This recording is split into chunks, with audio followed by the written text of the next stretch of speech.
Bush knew she'd fire me. That's fine, the New York Times would beg to hire me. Till then I'd log alone.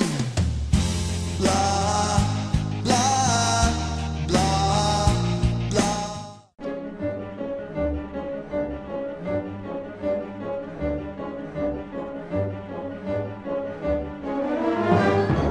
The Help America Vote Act was passed in 2002. Required states to start verifying the information on new voter registration forms by comparing it with other state database records like DMV licensing records and Social Security records. And the Ohio Republican Party actually filed a lawsuit in Ohio because the Democratic Secretary of State was not complying with the law. And she pretty much admitted she wasn't complying with it, but basically said, well, it's too late now to do it before the election, and anyway, the Ohio Republican Party, you're a private party, you don't have a right to sue us under this federal law. It was a very interesting session for everyone, and particularly going over the potential dangers in the upcoming election with, possible voter registration fraud and other kinds of ballot fraud that might occur.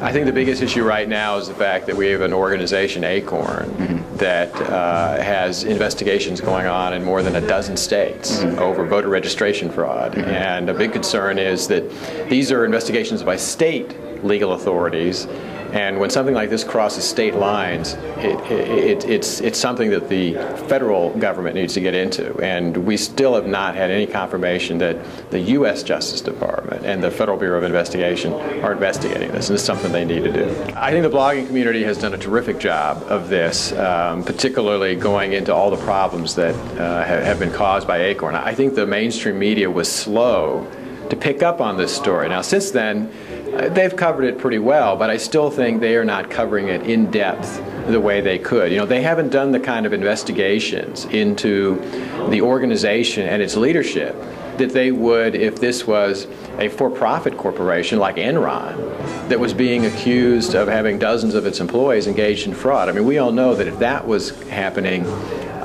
they would be tracking down the leadership of this organization and getting everything they could on how it operates.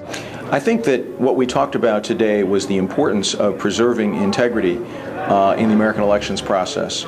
And the American people are reading now about a wide variety of events around the country which appear to indicate that there's some kind of network that may be trying to register people and to get people to vote who are not qualified to register and not qualified to vote.